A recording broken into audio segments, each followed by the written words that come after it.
A Tale of Two Cities, Book 1, Chapter 5, The Wine Shop. A large cask of wine had been dropped and broken in the street.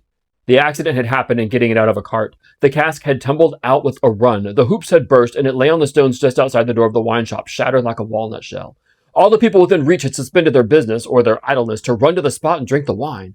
The rough, irregular stones of the street, pointing every way and designed one might have thought expressly to lame all living creatures that approached them, had dammed it into little pools. These were surrounded, each by its own jostling group or crowd according to its size. Some men kneeled down, made scoops of their two hands, joined and sipped, or tried to help women who bent over their shoulders to sip before the wine had all run out between their fingers. Other men and women dipped in the puddles with little mugs of mutilated earthenware, or even with handkerchiefs from women's heads, which were squeezed dry by infants' mouths. Others made small mud embankments to stem the wine as it ran. Others, directed by lookers-on at high-up windows, darted here and there to cut off little streams of wine that started away in new directions. Others devoted themselves to the sodden and lee-dyed pieces of the cask, licking and even champing the moister, wine-rotten fragments with eager relish. There was no drainage to carry off the wine, and not only did it all get taken up, but so much mud got taken up along with it that there might have even been a scavenger in the street if anybody acquainted with it could have believed in such a miraculous presence. A shrill sound of laughter and of amused voices of men, women, and children, resounded in the street while this wine game lasted. There was little roughness in the sport and much playfulness. There was a special companionship in it, an observable inclination on the part of everyone to join some other one, which led especially among the luckier or lighter-hearted to frolicsome embraces, drinking of healths, shaking of hands, and even joining of hands and dancing, a dozen together. When the wine was gone and the places where it had been most abundant were raked into a gridiron pattern of fingers, these demonstrations ceased as suddenly as they had broken out. The man who had left his saw sticking in the firewood as he was cutting set it in motion again. The woman who had left on a doorstep the little pot of hot ashes at which she had been trying to soften the pain of her own starved fingers and toes, or those of her child, returned to it. Men with bare arms, matted locks, and cadaverous faces, who had emerged into the winter light from cellars, moved away to descend again, and a gloom gathered on the scene that appeared more natural to it than sunshine. The wine was red wine, and had stained the ground of the narrow street in the suburb of Saint-Antoine in Paris, where it was spilled. It had stained many hands, too, and many faces, and many naked feet, and many wooden shoes. The hands of the man who sawed the wood left red marks on the billets, and the forehead of the woman who nursed her baby was stained with the stain of old rags she wound around her head again. Those who had been greedy with the staves of the cask had acquired a tigerish smear about the mouth. And one tall joker so besmirched his head more out of a long squalid bag of a nightcap than in it, scrawled upon the wall with his finger dipped in muddy wine lees, blood. The time was to come when that wine too would be spilled on the street stones, and when the stain of it would be read upon many there. And now that the cloud settled on Saint-Antoine, which a momentary gleam had driven from the scarred countenance, the darkness of its heavy, cold, dirt, sickness, ignorance, and want were the lords in the waiting of this saintly presence. Nobles of great power, all of them, but most especially the last. Samples of a people that had undergone a terrible grinding and regrinding in the mill, and certainly not in the fabulous mill which ground old people young, shivered at every corner, passed in and out of every doorway, looked from every window, fluttered in every vestige of a garment that the wind shook. The mill which had worked them down was the mill that grinds young people old. The children had ancient faces and grave voices, and upon them and upon the grown faces, and plowed into every furrow of age and coming up afresh, was the sign: hunger. It was prevalent everywhere. Hunger was pushed out of the tall houses and the wretched clothing that hung upon poles and lines. Hunger was patched into them with straw and rag and wood and paper. Hunger was repeated in every fragment of the small modicum of firewood that the man sawed off. Hunger stared down from the smokeless chimneys and started up from the filthy street that had no offal among its refuse of anything to eat. Hunger was the inscription on the baker's shelves, written in every small loaf of his scanty stock of bad bread, the sausage shop, and every dead dog preparation that was offered for sale. Hunger rattled its dry bones among the roasting chestnuts and the turned cylinder. Hunger was shred into atomies in every farthing porringer of husky chips of potato, fried with some reluctant drops of oil. Its abiding place was in all things fitted to it, A narrow winding street full of offense and stench, with other narrow winding streets diverging, all peopled by rags and nightcaps, and all smelling of rags and nightcaps, and all visible things with a brooding look upon them that looked ill. In the hunted air of the people there was yet some wild beast thought of the possibility of turning at bay. Depressed and slinking though they were, eyes of fire were not wanting among them, nor compressed lips white with what they suppressed, nor foreheads knitted into the likeness of the gallows rope they mused about enduring or inflicting. The trade signs, and they were almost as many as the shops, were all Grimm's illustrations of want. The butcher and the porkman painted up only the leanest scrags of meat, the baker the coarsest of meager loaves. The people brutally pictured as drinking in the wine shops croaked over their scanty measures of thin wine and beer, and were gloweringly confidential together. Nothing was represented in a flourishing condition save tools and weapons, but the cutler's knives and axes were sharp and bright, the smith's hammers were heavy, and the gunmaker's stock was murderous. The crippling stones of the pavement, with their many little reservoirs of mud and water, had no footways, but broke off abruptly at the doors. The kennel, to make amends, ran down the middle of the street when it ran at all, which was only after heavy rains, and then it ran by many eccentric fits into the houses. Across the streets at wide intervals, one clumsy lamp was slung by a rope and pulley. At night, when the lamplighter had let these down and lighted and hoisted them again, a feeble grove of dim wicks swung in a sickly manner overhead, as if they were at sea. Indeed, they were at sea, and the ship and crew were in peril of tempest. For the time was to come when the gaunt scarecrows of that region should have watched the lamplighter in their idleness and hunger so long as to conceive the idea of improving on this method, and hauling up men by those ropes and pulleys to flare upon the darkness of their condition.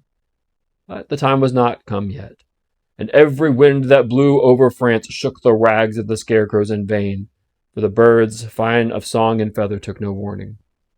The wine shop was a corner shop, better than most others in its appearance and degree, and the master of the wine shop had stood outside it in a yellow waistcoat and green breeches, looking on at the struggle for the lost wine.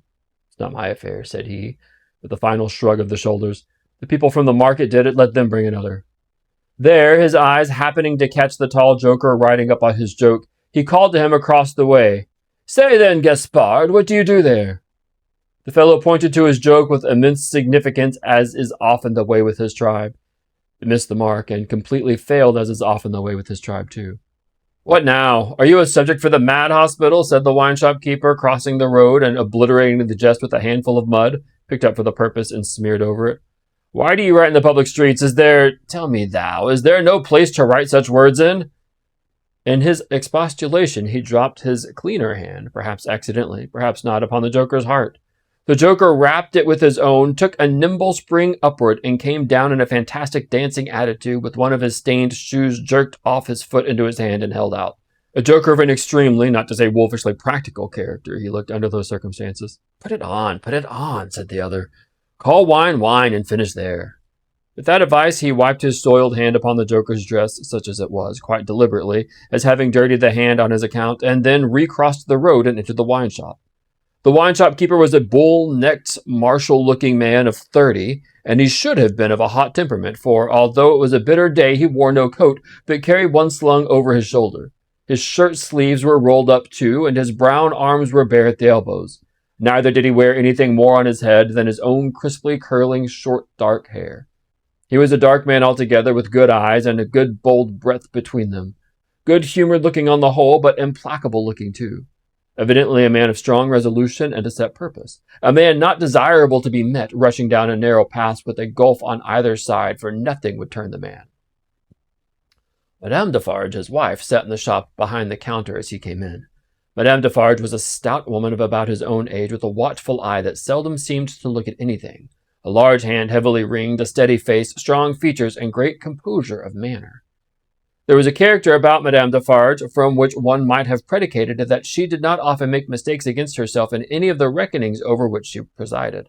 Madame Defarge, being sensitive to cold, was wrapped in fur, and a quantity of bright shawl twined about her head, though not to the concealment of her large earrings. Her knitting was before her, but she had laid it down to pick her teeth with a toothpick. Thus engaged, with her right elbow supported by her left hand, Madame Defarge said nothing when her lord came in, but coughed just one grain of cough. This, in combination with the lifting of her darkly defined eyebrows over her toothpick by the breadth of a line, suggested to her husband that he would do well to look round the shop among the customers for any new customers who had dropped in while he stepped over the way. The wine shop keeper accordingly rolled his eyes about until they rested upon an elderly gentleman and a young lady who were seated in a corner. Other company were there, 2 playing cards, 2 playing dominoes, 3 standing by the counter lengthening out a short supply of wine.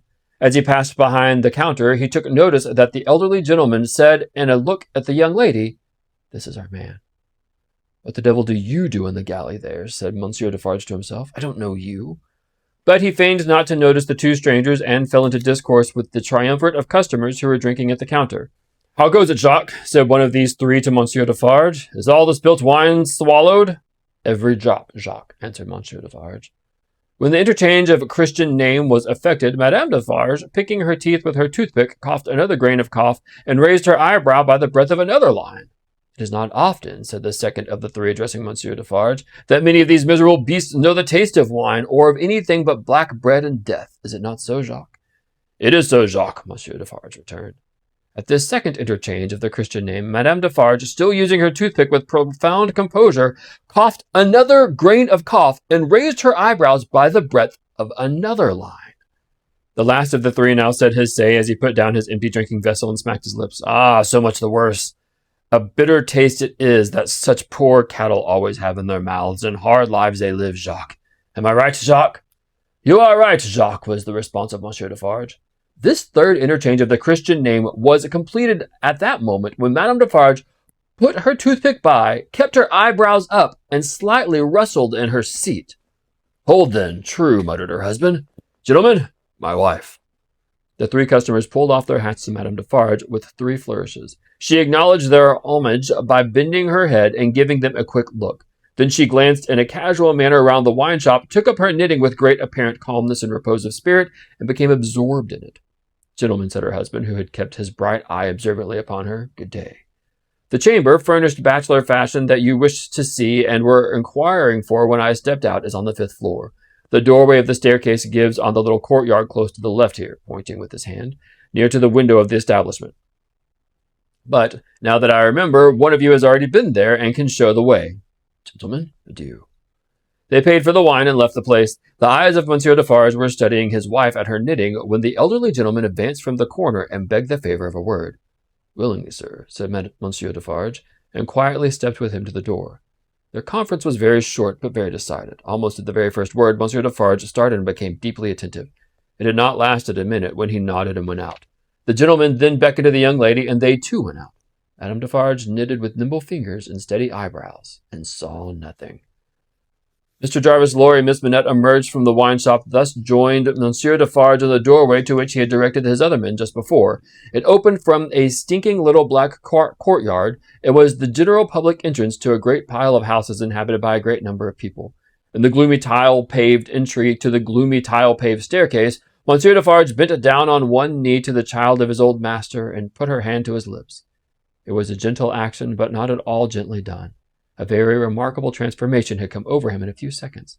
He had no good humor in his face, nor any openness of aspect left, but had become a secret, angry, dangerous man. "It is very high, it is very difficult, better to begin slowly," thus Monsieur Defarge in a stern voice to Mr. Lorry as they began ascending the stairs. "Is he alone?" the latter whispered. "Alone? God help him! Who should be with him?" said the other in the same low voice. "Is he always alone, then?" "Yes." "Of his own desire?" "Of his own necessity.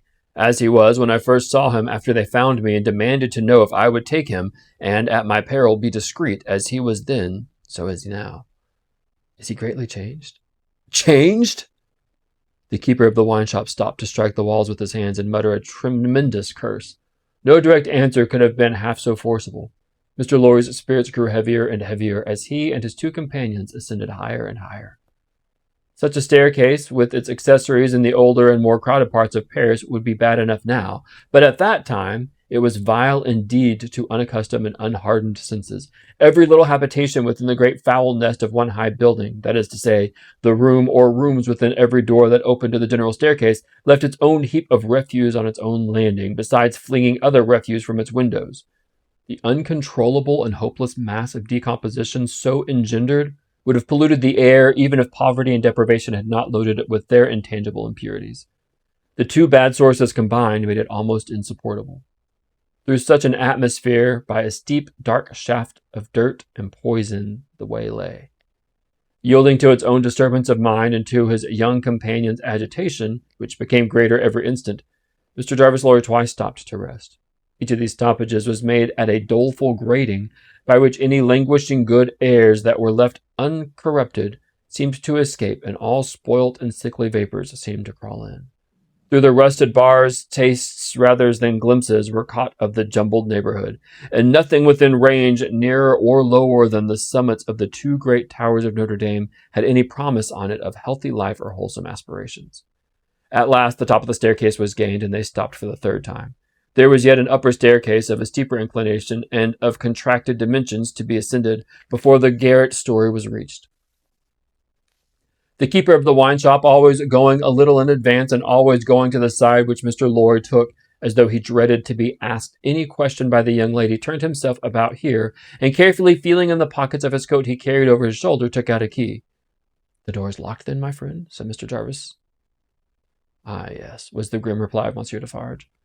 "You think it necessary to keep the unfortunate gentleman so retired?" "I think it necessary to turn the key," Monsieur Defarge whispered in closer in his ear, and frowned heavily.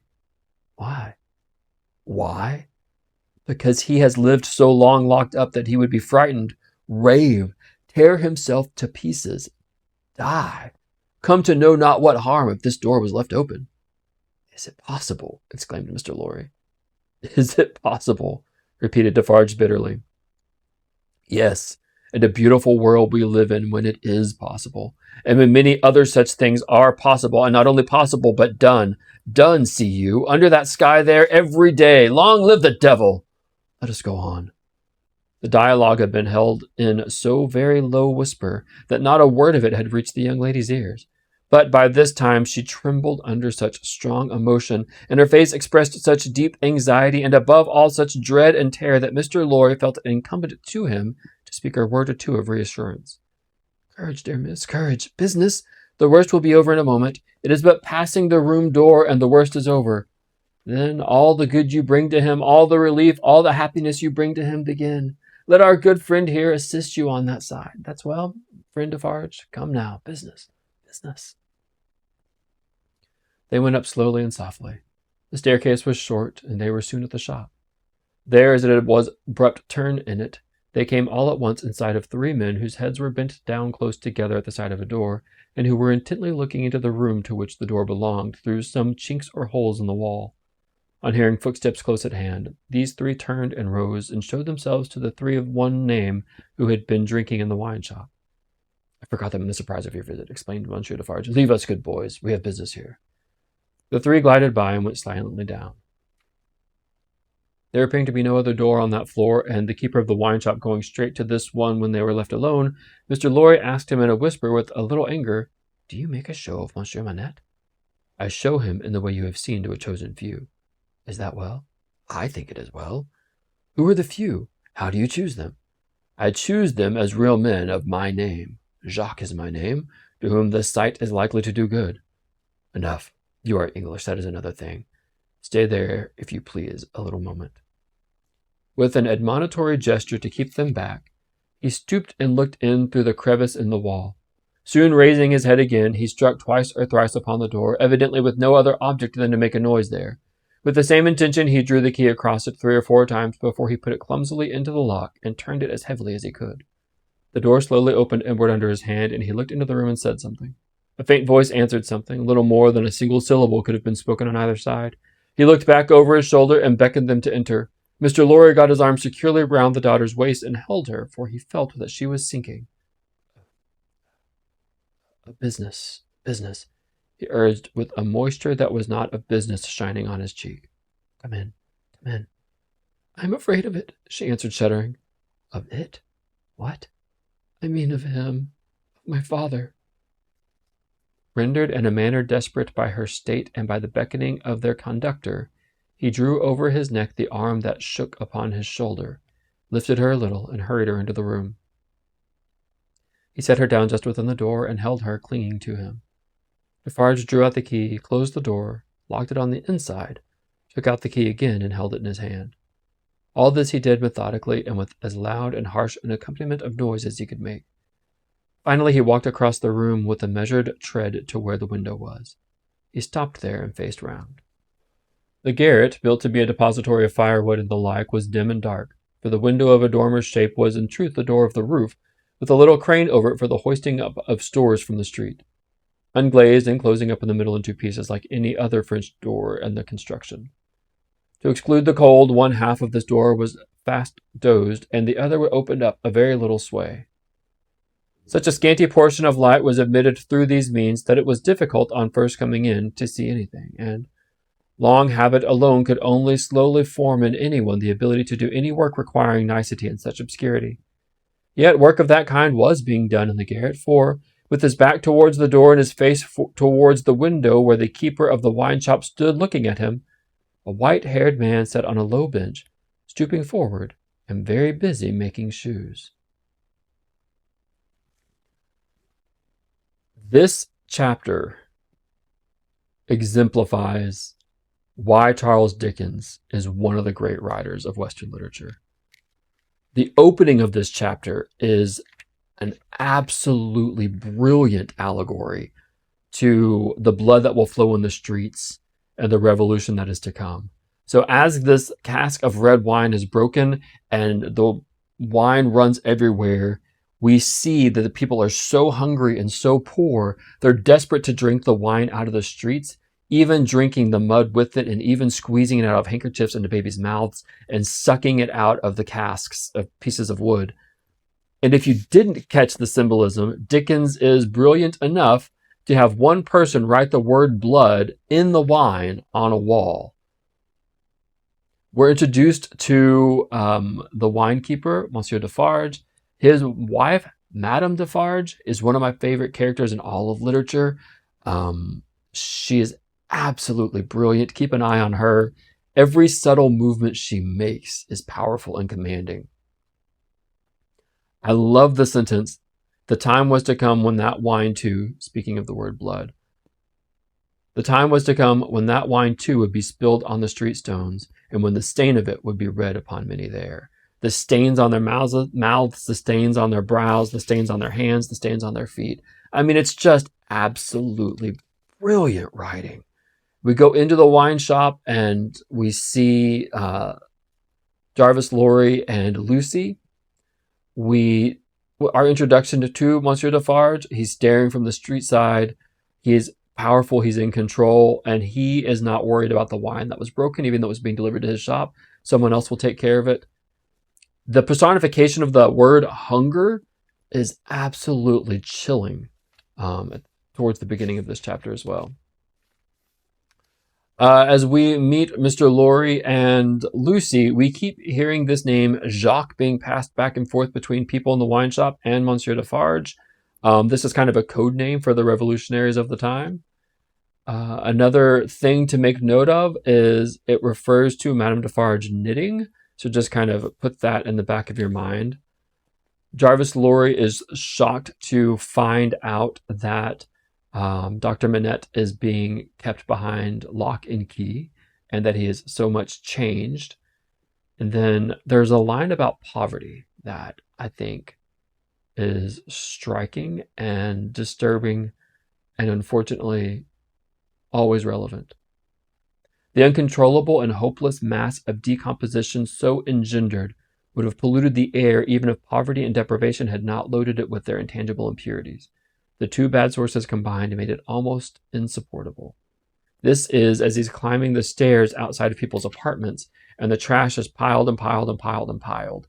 He's talking about the scent of poverty that's in the air, that even if you couldn't smell the poverty, you could smell the decomposition. And if you couldn't smell the decomposition of the garbage, you could still sense the poverty, as tangible as it was. It's revealed that Dr. Manette is locked up because he had spent so long locked up that he would go stark raving mad if there wasn't a lock to keep him safe. Not because he's going to hurt anybody, but because he needs that comfort and the security after years of being in prison. And what on earth is he doing bent over a shoemaker's bench. This is the first time Lucy has ever seen her dad. She has only recently come to find out that her father is alive. And now she stumbles in and finds this white-haired man bent over a shoemaker's bench, locked up in a tiny little room. The plot thickens.